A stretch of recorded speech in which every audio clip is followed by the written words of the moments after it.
os pais, ao invés de deixar somente na hora do sono, acabam deixando longos períodos, o dia inteiro, a criança de barriga para cima, sem alterar as posturas da criança.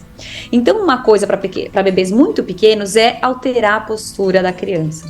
Todo mundo simbólico, que é o que faz a nossa constituição psíquica poder escrever e ler no futuro, né, e sonhar, imaginar, inicia nesse primeiro momento, nas palavras. Então, é crucial que se converse com as crianças. Pessoal, de volta aqui, podcast Cura pelo Hábito, como sempre aqui com o Rafa. Tudo bem, Rafa? E aí, tudo bem? Estamos aqui com uma convidada especial. É isso aí, Maia Nigri, já há muito tempo a gente está tentando marcar. Tudo bem, Maia? Tudo bem? Legal. Seja bem-vindo ao canal. Obrigada, estou feliz de estar aqui com vocês. A gente que está feliz de você ter aceitado e a gente conseguiu finalmente acertar as agendas aí, né? É isso aí. E muito legal porque a gente teve algumas conversas antes, a gente teve uns eventos na clínica, umas reuniões clínicas, a Maia está com um consultório dentro da nossa clínica e a gente viu que fazia todo sentido a gente conversar um pouco sobre hábitos com a Maia, que é o assunto do nosso canal, já que o trabalho dela, as avaliações que ela faz, o tratamento que ela faz, tem tudo a ver com orientação. O fisioterapeuta em geral tem a ver com orientação sobre hábitos. Normalmente, todo fisioterapeuta é importantíssimo que a gente oriente sobre os hábitos do nosso paciente, por isso que a gente criou o canal Cura pelo Hábito.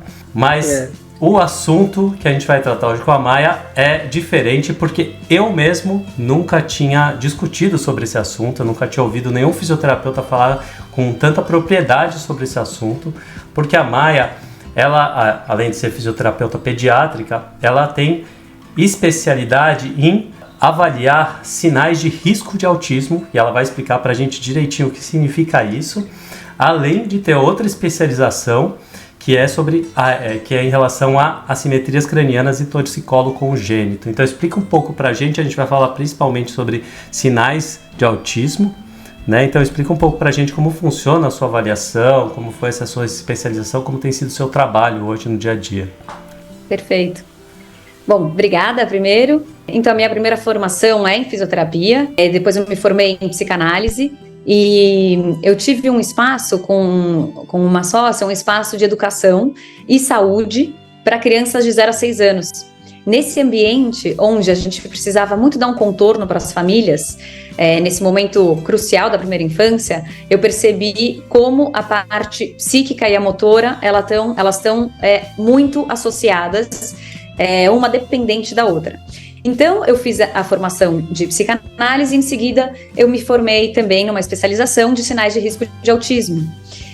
Com essa formação, a parte motora que está completamente associada, foi muito importante eu conseguir fazer outra especialização, que foi a assimetria e os torcicolos congênitos, que, enfim, conseguiram me dar um olhar mais global das crianças. Então, a avaliação para qualquer pai que consegue perceber que o filho ele tem qualquer atraso ou alguma dificuldade, percebe que não está no marco motor ou no marco psíquico, que é muito importante poder avaliar, é importante poder procurar um especialista, porque cada momento para a criança vale ouro, né? E perder esse timing do primeiro momento da vida, desses 6 primeiros momentos de vida, é crucial e é muito importante.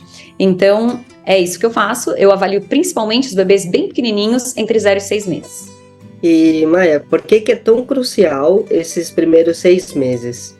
Toda a plasticidade cerebral é bem aumentada, né, nesses primeiros 6 meses, por conta da mielinização que ela vai se dando ao longo desse período. O TEA, especificamente, por ser um transtorno do neurodesenvolvimento, ele vai, durante o desenvolvimento da criança, aparecendo sinais e sintomas.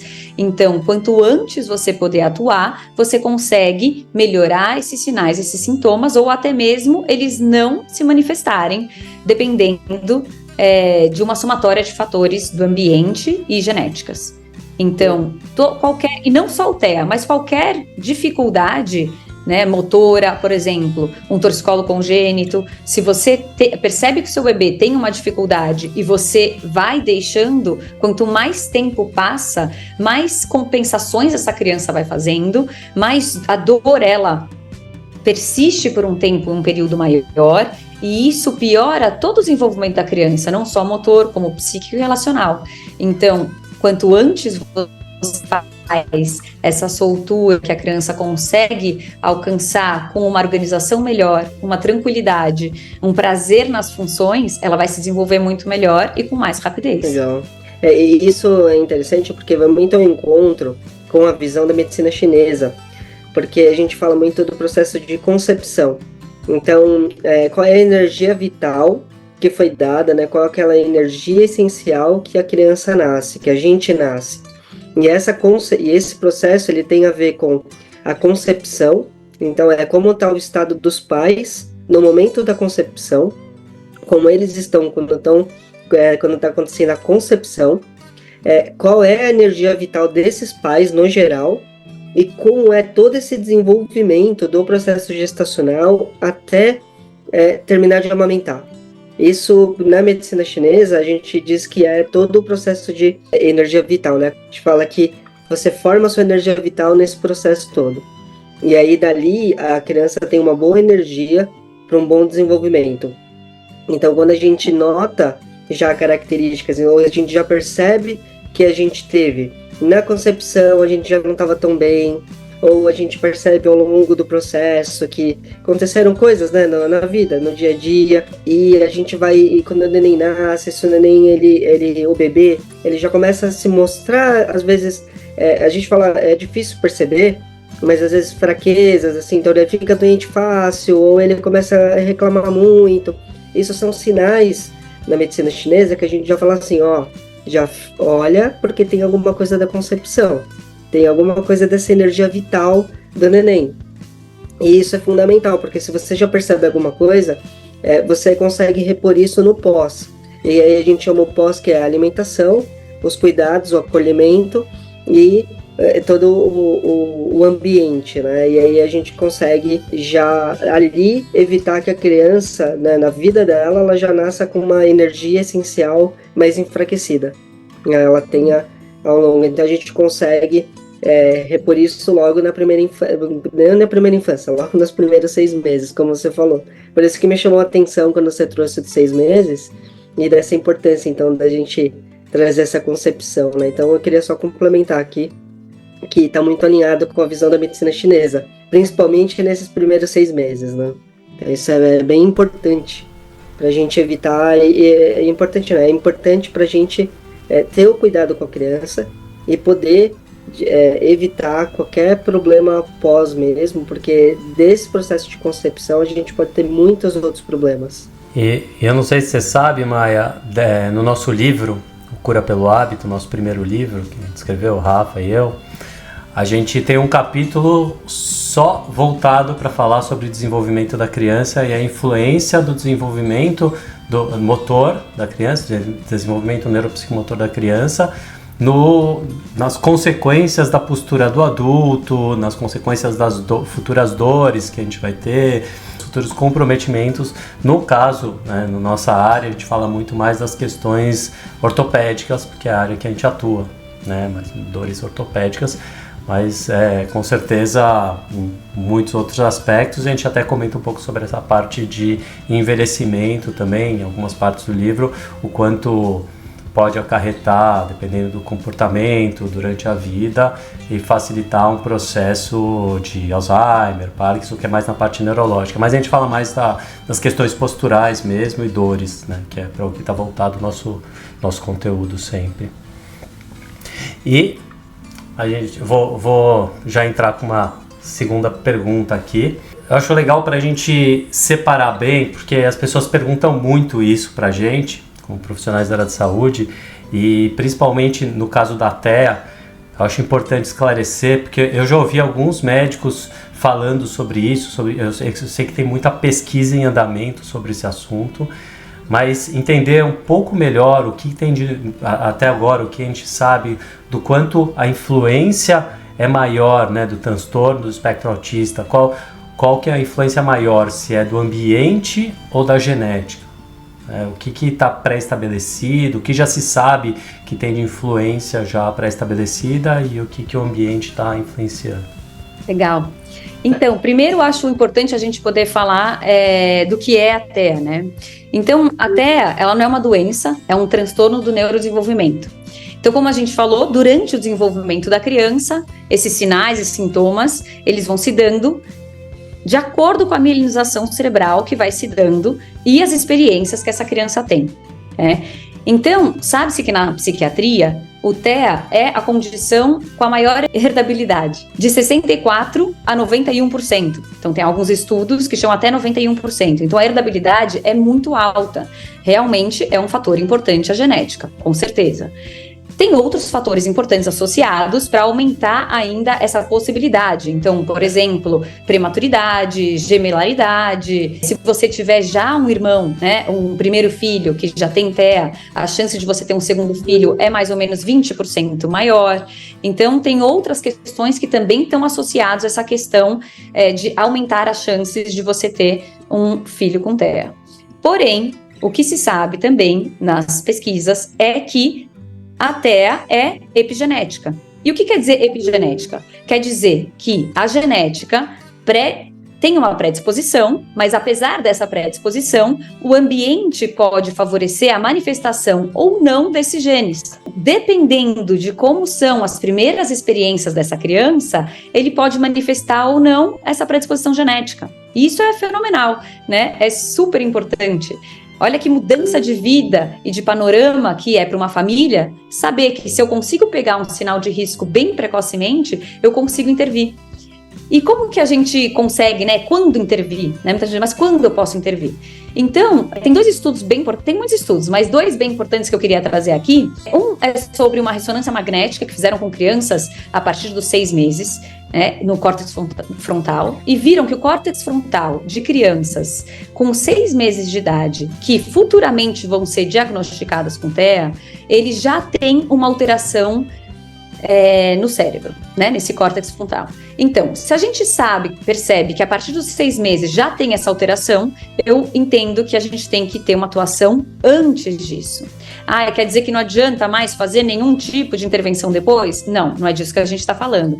Claro que adianta, mas a gente entende que já tem uma alteração importante. Então, se for antes, precoce, melhor. Outro estudo interessante é um estudo que ele avalia, um estudo da McLean, que ele avalia sobre o direcionamento ocular da criança, se ele sustenta o olhar por quanto tempo para que parte do rosto do adulto. Então, ele avalia crianças a partir de 2 meses, em 10 momentos, né, da idade, 2, 6, 12, 18, ele avalia em muitos meses da criança, mas o que ele percebe nesse estudo, que é muito interessante, é que as crianças com 2 meses de idade, as crianças que vão ser no futuro diagnosticadas com TEA, assim como as crianças típicas no futuro, elas têm o mesmo direcionamento e sustentação ocular. E essa sustentação ocular, esse direcionamento, ele vai diminuindo ao longo dos meses, até que no 6º mês tem uma queda já significativa. Então, a gente entende que é uma coisa que foi um estudo bastante importante, por quê? Porque conseguir verificar que com 2 meses uma criança típica tem o cérebro semelhante a uma criança que futuramente vai ter TEA é muito importante para quem quer intervir, né? Então, a gente pensa, bom, então se eu consigo intervir antes dos 2 meses ou quanto antes dos 6 meses, melhor. Para fazer isso, eu preciso conseguir entender como que é esse desenvolvimento, né, de uma forma global, e também preciso entender como que os pais podem perceber para poder levar levar uma criança para um especialista. Mas esses 2 estudos que eu achei importante trazer para poder mostrar que é a importância do período antes dos 6 meses, né, e que esse momento do ambiente, como que é feita a intervenção? Ela é no ambiente de vários fatores, né? De uma maneira sempre multiprofissional, que a gente pode conversar aqui daqui a pouco, mas é importante esse período antecipado. Você trouxe a questão do quanto é hereditário, né? O quanto tem a força hereditária aí, ou genético, na questão das crianças de desenvolverem o TEA. E da questão que você estava explicando sobre a epigenética. E é interessante porque tem os estudos epigenéticos, eles estudam, né, os marcadores epigenéticos. Então, a gente tem esses marcadores lá na célula e eles vão entendendo o quanto isso está sendo passado. Então, eles já mapearam que até a terceira geração, assim, de encontrar o mesmo marcador epigenético, e inclusive na terceira geração de você não encontrar um marcador epigenético, mas de você encontrar o padrão de comportamento igual. Então é muito forte. E tem um outro estudo, tem vários estudos epigenéticos, um deles mostra que as células percussoras do óvulo que vai gerar a gente e do espermatozoide que vai gerar a gente, elas já estão presentes na nossa mãe e no nosso pai quando eles estão de 5 meses na barriga da mãe deles. Isso é pra gente ver a força que a gente tem, né, desse processo da genética. E por que é tão forte? Porque é adaptação biológica, né? Então a gente recebe, por adaptação biológica, as células, né? A gente recebe as memórias para quê? Para a gente já nascer mais adaptado ao ambiente. Só que vem de tudo, vem as coisas boas e vem também a parte não tão boa, né? Quanto é importante a gente ter estudos assim, a gente entender a força que a gente tem dessa carga genética e epigenética e do quanto é importante, então, a gente sim fazer atenção e até de forma preventiva olhar para os bebês, olhar para as questões de forma preventiva, levar para avaliação, para que a gente possa minimizar o quanto antes isso mesmo e lá na frente seja muito mais fácil, né? Porque a gente vê depois a dificuldade que é para lidar, para tratar e para todo o processo, né? Com certeza, Rafa, com certeza. E pensando em tudo isso, eu acho que dos nossos principais objetivos com o Cura pelo Hábito é educar as pessoas nesse sentido. O podcast é para isso, os nossos livros, cursos, palestras sempre foram com esse objetivo de educar. E nesse sentido, eu acho que faz todo sentido eu te perguntar quais são os sinais que podem chamar a atenção para os pais, principalmente nesses primeiros 6 meses, né, que podem ajudar eles a eventualmente levarem para uma avaliação de um médico, levarem para uma avaliação sua, né, de um fisioterapeuta que tem essa especialidade. Quais são esses sinais que a gente pode ajudar os pais que estão assistindo o podcast para que eles detectem e o mais rápido possível atuem sobre isso? Então, quais são os sinais que a gente pode observar? Não só em crianças com TEA, com sinais de risco de TEA, mas qualquer transtorno ou qualquer atraso motor ou atraso psíquico são questões que são sinais para qualquer bebê, né? Para você poder avaliar. Então, os primeiros, eu queria falar de 3 sinais principais, porque tem outros, né, em bebês, mas os 3 sinais principais para a gente poder observar são a parte motora, a parte psíquica relacional e a parte de dor, a parte física. Eu vou falar um pouquinho de cada um, mas as 3 partes, elas são codependentes e igualmente importantes, né? Então, a ordem dos fatores que eu vou falar aqui não quer dizer que um é mais importante que o outro, mas que sim, que eles se desenvolvem e eles dependem um do outro para estar bem. Se a parte motora não vai bem, o resto também não vai bem, vai apresentar outras dificuldades, tá? E, igualmente, os outros. Então, na parte motora, o que a gente pode observar? Esses bebês, de forma muito comum, apresentam um atraso motor, tá? Então, são bebês que eles podem se apresentar hipertônicos ou hipotônicos. Eles, de forma comum, apresentam uma dissociação da parte superior e inferior do corpo. Eles têm uma dificuldade para se organizar. Então, são bebês que, quando choram e se desorganizam, demoram muito tempo para ter uma reorganização. Então, as mães referem que demoram muito para conseguir acalmar esses bebês. São bebês também que eles podem apresentar um torcicolo congênito ou uma assimetria craniana, é muito comum. Então, o histórico de toda a parte da gestação, né, da parte da concepção, né, se foi um bebê desejado, como foi, em que ambiente ele estava, tudo isso a gente leva muito em consideração na parte da avaliação. E os pais, eles conseguem observar essas pequenas coisas. É muito comum a gente receber os pais falando pra gente assim: eu passei em vários profissionais e todo mundo me falou, não, vai passar, não é nada. Quando, na verdade, eles sempre souberam que tinha algo estranho, algo que eles tava ali, né, uma pulga atrás da orelha. Então, o que a gente sempre orienta se você percebe ou tá achando alguma coisa estranha, não perde tempo, vai avaliar, né? Não custa nada, você vai avaliar uma vez e vai ficar tranquilo que é assim, eu preciso seguir para uma orientação ou não, né? Então, a primeira parte, que é uma parte que talvez seja mais simples de observar, seja a parte motora. É importante, então, saber os marcos motores, né? Saber o que meu filho deveria fazer nessa fase. Claro que tem um tempo para mais ou para menos que é aceitável, mas tem coisas que já são não aceitáveis. Não, essa criança não está dentro do tempo motor dela. Então, a parte motora seria a primeira parte. A segunda parte seria um ponto relacional, da relação, do vínculo, né? O bebê, quando ele nasce, ele tem que ter um vínculo com um cuidador primordial. Em geral, é a mãe que está amamentando, mas muitas vezes a gente percebe que são outros cuidadores, né? O cuidador primordial. Tem que ter uma avaliação de como que está sendo essa relação, né? A mãe percebe, tem alguma estranheza? Essa criança olha para esse cuidador, ela desvia o olhar, ela tem uma relação, logo nos primeiros 2, 3 meses já tem um sorriso social, essa criança tem um sorriso social, então é importante saber o que esperar da criança psiquicamente e de forma de comportamento, para entender se essa criança está respondendo ao que ela deveria fazer nessa faixa etária.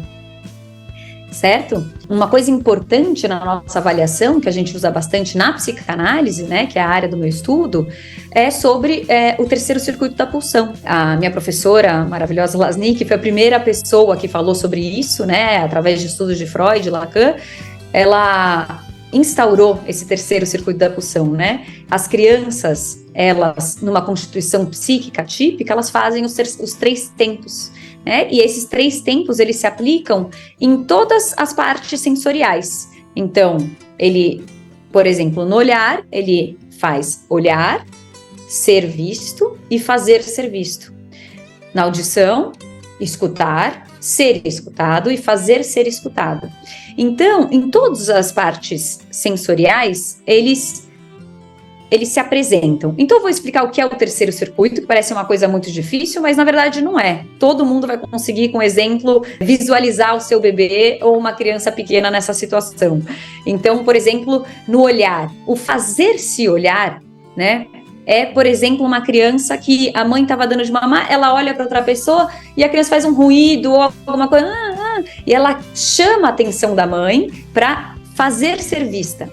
Ou, por exemplo, quando a criança está deitada e a mãe beija o pé dela, ou seja, ela está fazendo o segundo tempo, ela está indo até o bebê, mas num segundo momento, o bebê vai lá e põe o pé na boca da mãe, para ela ser beijada. Então, ela está se fazendo objeto do outro, ela está entrando num circuito, ela coloca o pé na boca da mãe para a mãe beijar ela, e dessa forma ela ter prazer nessa relação, e ela sabe que colocar o pé na boca da mãe vai dar prazer para a mãe. Então, esse é o circuito da pulsão, você dá prazer para o outro, para ele dar prazer para você. E isso é o que faz a gente entrar no mundo social. O que significa o mundo social? É você querer dar prazer para o outro. No primeiro momento é a sua mãe, o seu pai, né? Com essas pequenas coisas da mamada, o pezinho que você põe na boca. No segundo momento, quando você cresce, você já é uma criança que quer fazer um teatro, quer que batam palmas para você, quando você dança para os seus pais verem. Depois você quer entrar numa boa faculdade, depois você faz mestrado, doutorado. O que é isso? É você ser aplaudido pelo social. Né? Então, isso é a primeira inscrição social do ser humano, é o terceiro circuito da pulsão. E as crianças com TEA, elas não apresentam o terceiro circuito da pulsão. Então, elas apresentam desde muito pequeno uma falha nesse circuito. E é aí que a gente entra para intervir. E os pais, eles conseguem perceber, claro que não nessa profundidade, né, nessa teoria, mas nas pequenezas do dia a dia, algo não vai bem. Esse é o segundo ponto, né, da relação. O terceiro ponto é o ponto da dor. Muito comum os bebês terem muita dor. Às vezes são bebês muito chorosos, queixosos. Por algumas questões, é comum ter dor gastroesofágica, então muito refluxo. Crianças que ficam muito tempo, né, sem evacuar. Crianças que apresentam vômitos, então as questões gastroesofágicas são comuns e às vezes também pelas questões musculares. Então um torcicolo que ele tem uma causa de bloqueios musculares e articulares, eles geram dor.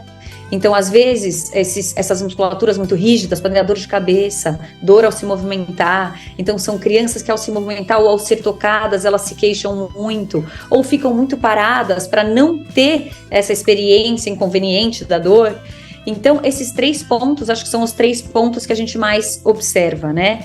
Mais comuns. E que, sim, os pais podem observar e, em geral, eles estão associados. Então, a mãe, ao ouvir, fala, sim, ele tem isso, ele tem aquilo, né? Então, conseguem associar uma série de fatores que fazem os pais sentirem que, eu preciso de ajuda.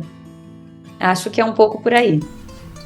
Interessante a gente frisar aqui, porque eu vejo também pela nossa área o quanto é importante a gente ensinar os pacientes a se observarem, sentirem seu corpo. Então, da mesma forma, né, dos pais observarem os filhos. Mas, ao mesmo tempo, um alerta aqui que eu acho que é importante a gente dar para pessoas leigas que eventualmente vão ver nosso podcast. Assim, pessoal, isso não é um treinamento para que você diagnostique seu filho.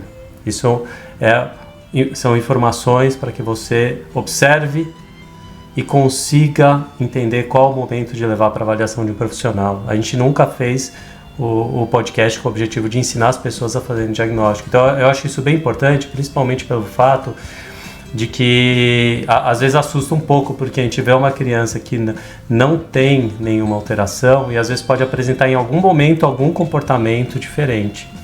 Né? Assim como o nosso paciente com dor no joelho, às vezes está com uma dor no joelho no lugar onde está o menisco, mas não tem dor no menisco às vezes. Ele não tem lesão no menisco, mas está com dor na região do menisco.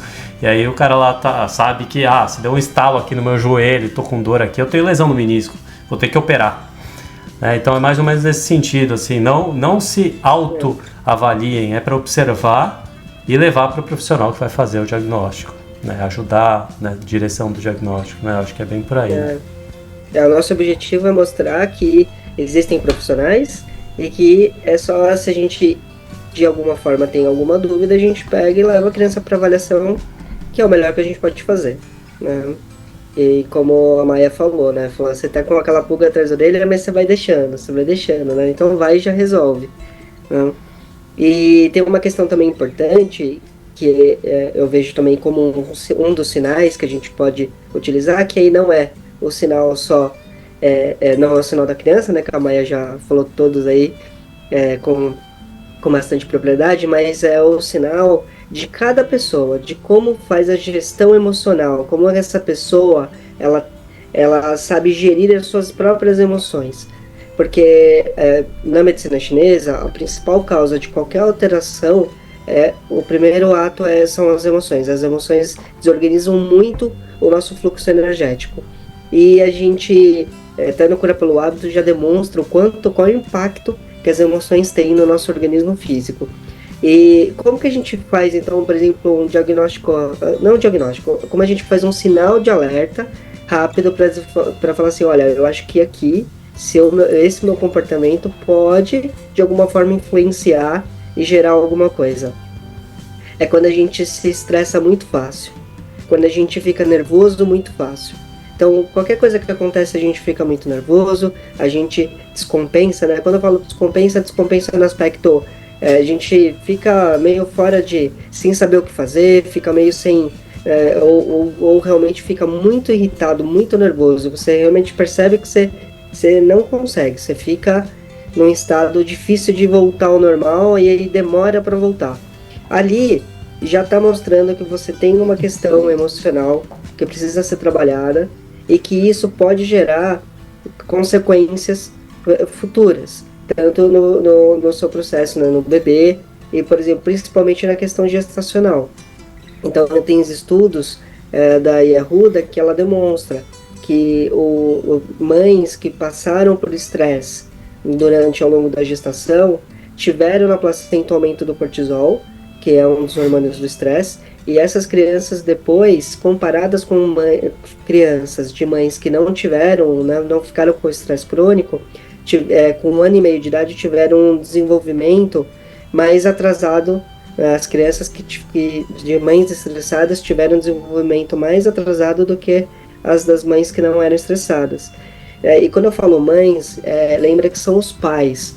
é o todo, porque assim, por que que a mãe, né, ela passa por estresse ou ela está estressada? Né, não é, então a gente tem também aí o papel do pai, o papel de todo o ambiente, né, porque a gente precisa entender se o ambiente também não é estressante para a mãe. Mas o que eu quero trazer aqui um sinal se você é uma pessoa que se irrita fácil, que você não consegue ter tranquilidade para resolver situações que estressam, isso já é um sinal de que é importante você também se tratar e olhar para isso, porque isso no futuro vai ser muito melhor para todos que convivem com você. Com essa fala do Rafa, eu acho importante pontuar sobre a TEA. Muito tempo não, há um tempo atrás, se falava muito de uma culpabilidade das mães, né? A mãe geladeira, muito famoso esse tema, mãe geladeira, né? Que como a mãe tinha uma depressão ou algo que talvez não ia bem para a relação com a criança então desenvolveu sinais. Claro que a saúde mental da mãe é extremamente importante, mas é importante também a gente entender que sim, as crianças têm uma predisposição.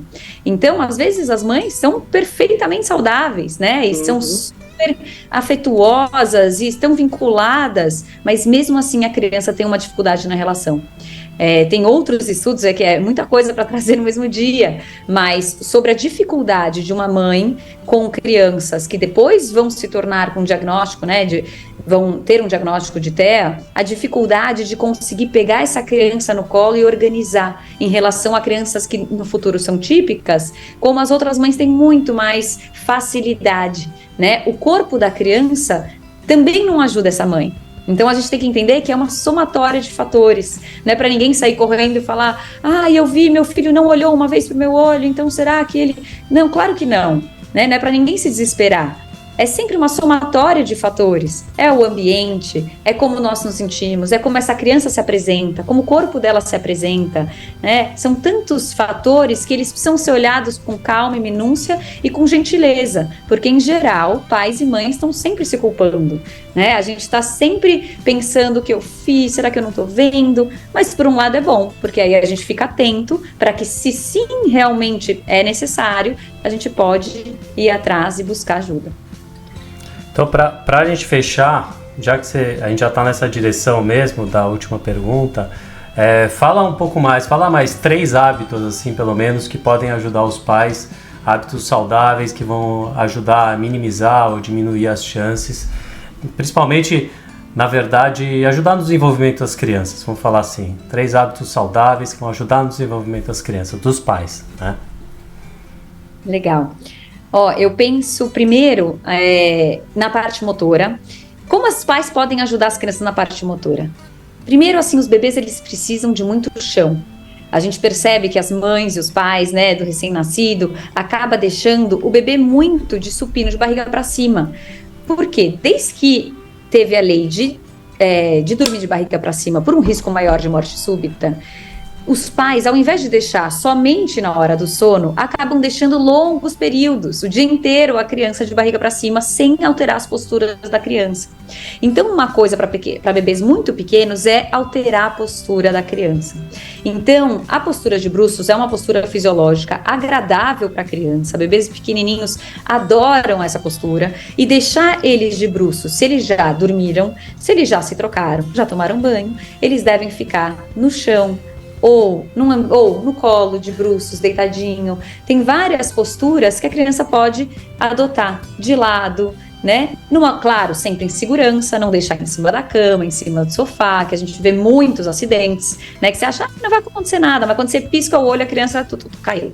Então, sempre prezar pela segurança da criança, claro, mas mudar as posturas dela e deixar um ambiente agradável. Tem que ter brinquedo, tem que ter coisas para a criança colocar na boca. Então, a gente percebe atrasos de sensorialidade também em pais que deixam muito tempo a criança de luva, que não deixam colocar a mão na boca, experimentar as texturas. O bebê precisa disso, e não só o bebê, a criança no primeiro ano de vida precisa experimentar a parte oral com diferentes texturas e por muitas horas. Então, todos os dias. Então, não é só na hora da alimentação. Não, precisa brincar com coisas na boca. Acho que essa, talvez, é a primeira coisa na parte motora. Deixar a criança bem livre e no chão. Num segundo ponto, na parte relacional. Desde pequenininho é muito importante conversar com a criança. Parece uma coisa óbvia, mas você fala assim, claro, óbvio que eu vou conversar com o meu bebê. Mas você vê que as famílias acabam fazendo as funções, né? Dei banho, troquei, e a criança fica um longo período sem ninguém falar com ela. Então é muito importante a criança ouvir os pais falando com ela, nomeando as coisas, contando o que está acontecendo, cantando, ler. Ler é importante em todas as idades, desde pequenininho. E isso traz o contorno do mundo para a criança, né? Igual o Lacan fala, ele fala assim que o mundo das palavras cria o mundo das coisas. Então, as palavras que vão da referência e que vão criar o simbólico para a criança. Todo mundo simbólico, que é o que faz a nossa constituição psíquica poder escrever e ler no futuro, né? E sonhar, imaginar, inicia nesse primeiro momento, nas palavras. Então, é crucial que se converse com as crianças. Mais um fator, que eu acho que às vezes parece óbvio, mas não é, quando a gente vê na clínica, é o toque. Tocar na criança. Então, desde pequeno, poder passar creme, massagear, falar as partes do corpo, beijar as partes do corpo. A criança, ela tem uma simbiose inicial, onde ela não consegue diferenciar ela da outra pessoa, ela do mundo. É uma coisa só. Então, as sensações, elas são desorganizadas. Então, se acontece alguma coisa no braço, ela não sabe o que é no braço, ela só está desorganizada, com um desconforto. A criança vai identificando a consciência corporal, a diferenciação de eu, outro, a diferenciação do mundo e das coisas através do toque e da organização do corpo que os pais fazem. Então, todas essas questões que a gente está dividindo, na verdade, é uma coisa só, né? Para montar a constituição psíquica e motora da criança, essas coisas, elas caminham juntas. Poder dar um ambiente propício motor, um ambiente propício psíquico, né? E um ambiente propício de organização. Acho que esses 3 fatores são as 3 dicas que você pediu. Podia dar outras. Mas acho que eu queria falar mais uma coisa, se você me deixar. Claro. Que é em relação ao prazer, que é super e não menos importante. Às vezes a gente percebe, às vezes eu vejo mães que falam pra mim, não, eu deixei ele de bruços, eu falei, mas como ele tava? Ele tava chorando, mas ele ficou. Então isso é uma coisa muito importante. A criança chorando com um momento de desprazer não adianta nada. Aciona o sistema simpático, de fuga, luta ou congelamento. A criança não tem aprendizado. Ela tá toda hora se defendendo daquilo que tá incomodando ela. Então, não tem aprendizado cognitivo, não tem aprendizado motor, não tem aprendizado nenhum. Então, o aprendizado se dá de uma forma tranquila, calma, no momento prazeroso. Por isso, todas as questões que a gente quer que a criança preste atenção, se desenvolva, tem que estar num momento calmo, tranquilo e de prazer. De prazer, quer dizer, não é que você está rindo, ela está num momento agradável. Então tem que colocar brinquedo, tem que colocar algo do interesse dela, tem que cantar uma música que ela se conecte, goste. Todos esses fatores de prazer, de momentos prazerosos para a dupla é super importante. Legal, perfeito. Só fazer um comentário, né, que eu tenho experiência eu tenho um filho de 3 anos e eu tenho essa experiência que a gente conversa com ele desde a barriga. Então a gente sempre conversou muito com o Ian, né, fomos falando, e é impressionante a diferença que dá de compreensão, de aprendizado. Realmente é impressionante, assim, você percebe, né, você vai vendo no desenvolvimento e as pessoas falam, não, mas você tá falando com ele, é criança, não entende. Aí eu falo para as pessoas assim, ó, vamos partir do princípio que é um ser humano. E seres humanos entendem, porque a gente é ser humano, a gente se conversa, né? Então tem muita essa coisa que as pessoas colocam, que o bebê não vai entender, a criança não vai entender, e sim, entendem tudo. Só que talvez não seja um entendimento como a gente acha que vai ser assim que a gente está conversando aqui agora. Mas eles entendem, compreendem, absorvem, e aquilo faz uma diferença enorme no desenvolvimento. E eu sou assim, vejo prova viva dia a dia do quanto isso faz diferença no desenvolvimento, na gestão das emoções dele, né, do meu filho. É impressionante a diferença que dá. E uma outra coisa que você falou muito importante do toque, E aí eu vou falar só do oposto, que não é só o toque, do aspecto da gente tocar, porque é muito importante a gente tocar, essa proximidade, esse toque, mas também dos limites, né, de quem pode tocá-lo e como tocá-lo, né, porque isso também interfere muito na ação psíquica da criança. E aí as pessoas falam assim, elas estão passando e pega a mão da criança e beija a cabeça. E eu falo pra pessoa assim, mas por que você fez isso sem pedir pra ele? É criança. É criança? Então peraí, vem aqui. Aí eu pego e dou um beijo na cabeça da pessoa e na mão da pessoa. Falei, ei, o que você achou? Aí eu vou dar uma cheirada na pessoa. Ela, por que você tá me cheirando? Você faz isso com ele. É pra ver se a pessoa consegue ter esse entendimento de que o fato de ser criança ou não, a gente tem que pedir licença. Então a gente sempre educou e falou assim, eu posso te dar um beijo? Eu posso te dar um abraço? E quando ele diz que não, não é não. E quando ele diz que pode, pode. E eu acho que isso é muito importante também, pra gente saber respeitar os limites, né? Então eu só queria trazer, porque eu acho que isso tudo faz parte da construção da criança também. Porque ser tocada, né, sem desejar, isso também causa um trauma muito grande. Eu só queria fazer um alerta pra você. O que foi, Maia? Pode falar. Eu queria colocar uma coisa, posso? Rapidinho. Só deixa eu fazer um alerta pro Rafa, que é importante em relação ao que ele falou primeiro, que é esse negócio de você ficar falando do seu filho. Eu fiz com os meus filhos, tá? Aqui não deu muito certo. Eu não consigo mais falar. Eu não consigo mais falar. A gente senta na mesa, só eles querem falar, eles argumentam tudo, eles têm razão de tudo. Então você vai ver que você tá no caminho ruim. Aqui... Não, o caminho é bom. O caminho é bom. O problema é depois convencer. Que acontece. Fala, Maia, desculpa a brincadeira. Imagina. Eu queria falar uma coisa que o Rafa falou. Eu acho que ele está falando um conceito psicanalítico que chama suposição de sujeito. Né? É uma coisa que os pais têm que fazer desde a infância da criança, né? Desde o nascimento, que é supor um sujeito naquele ser. Então, apesar de ser uma constituição psíquica, então dele estar se constituindo durante o desenvolvimento, o pai já faz uma suposição de sujeito, né? Você já coloca que ele entendeu, mesmo que ele não tenha uma compreensão total, né? Então, você já coloca que ele tem que ser respeitado, que ele vai saber se ele quer ou não. E isso é uma beleza enorme, né? Da maternidade e paternidade. Você supor um sujeito para essa criança. E isso é muito, muito importante, isso que você colocou.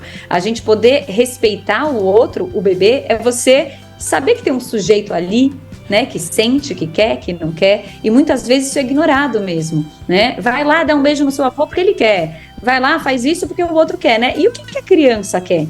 Claro que essa discussão pode levar horas, né? A gente não vai entrar, mas é um ponto importante de supor sujeito desde num primeiríssimo momento, sem dúvida. Legal. Isso aí, muita informação, assim... Tá ótimo. Não, foi demais. A gente trouxe pontos muito importantes, a Maia respondeu, educou, assim, foi perfeito. Infelizmente, a gente tem nosso tempo aqui, temos que finalizar o episódio de hoje, mas foi um prazer enorme ter aqui você com a gente. A gente pode, eventualmente, fazer um episódio mais pra frente, trazendo outros temas relacionados, que vai ser super interessante pro público. E, bom, é isso, foi um prazer ter você aqui com a gente. Obrigado pela presença. Obrigado mesmo, foi muito gostoso, papo fluido, né, gostoso, foi bem legal, obrigado mesmo por ter aceitado. Obrigada a vocês, foi uma delícia, adorei conversar com vocês, estamos prontos para a próxima. Legal. Beleza. Legal, pessoal, até a próxima, valeu. Até mais.